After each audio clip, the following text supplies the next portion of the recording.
Pope Francis arrived in Cairo bearing a message of peace and coexistence.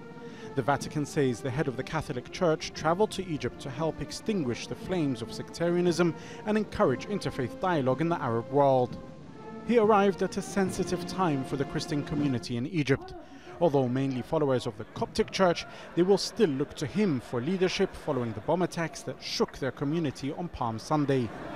45 people were killed when two separate explosions ripped through churches in the cities of Alexandria and Tanta.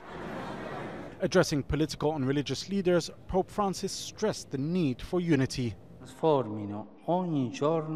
The challenges of civilization calls on everybody, Christians and Muslims, everybody to give their contribution and come together. We live under the same sun, and therefore we can call each other brothers and sisters, because without God, our lives are like a sky without sun.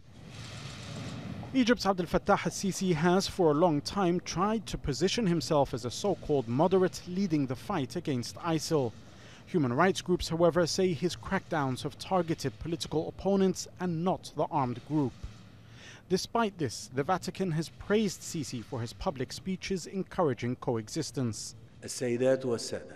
Egypt stands at the forefront of fighting evil and terrorism. Its people are carrying a heavy price for confronting such a serious threat, and with the full intent to defeat it and to eradicate it while keeping their unity. I once again emphasize that the full defeat of terrorism requires more coordination and solidarity among all peace-loving forces in the international community.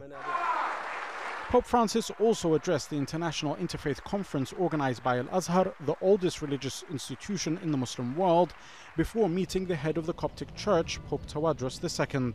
While many will be encouraged by his attempts to bridge the interfaith gap, there are those who want his visit to highlight human rights abuses by the Egyptian government.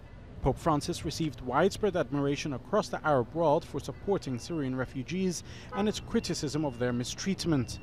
For the thousands of political prisoners in Egypt, of whom there are many Christians, the hope is that his opposition to injustice will not be limited to Syria.